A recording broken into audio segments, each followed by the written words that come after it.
เมื่อสงคราเสือนปลอกครับตอนอยู่ค่ะวันเมื่อในเลสร้างตั้งโตก่อเปิงนึงมีรองกันก่อเปิงนึงไปมาเผาเบิ่งดนตรีแลมาแลด้วยสวนเสื้อเมียกันตาเขา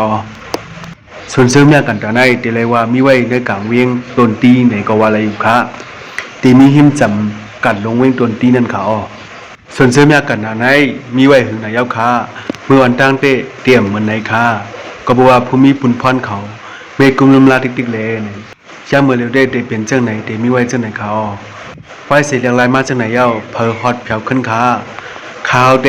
เจมือมันเป็นหางจังไหนมาไหนจะเขาด้วยปองหนึ่งไว้เขา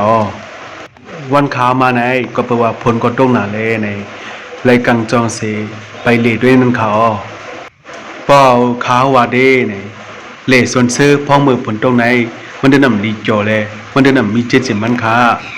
เพราะเพราะว่ามีไว้ก็เลยจอมเลยมีก็ฮักเลยจอมก็เป็นอันคิงเอาไว้มิวหนึ่งเขา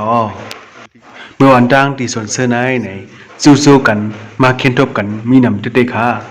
ยามเมื่อเร็วเด้ป้อหันสู้ฮักกันป้อหันสู้กันมาเค้นทบกันเย้าค่ะเป็นวันฝนตกหนาเลยเตรียมเมียนวันลือการก็สร้างเป็นไรเขาเพราะว่าเป็นวันลือการเลยสร้างออกเขาตั้งมาเลยใครมาลือเฮือดูใจเลยสร้างไหนว่าลือเฮือดูใจดีเนอร์สนเสื้อในก็เป็นอันคึกเข้มอยู่มิ้วหนึ่งเขาตอนลือเฮือดูใจไหนมังปอกลูเสียงเงินนำก็เฮาขาเฮ็ดอะไรอยู่ค่ะ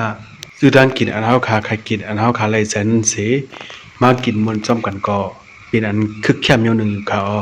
เพราะว่าแล้วเอาด้านกินมาแล้วซื้อด้านกินมาไหนก็โลไม่ใจสังฆา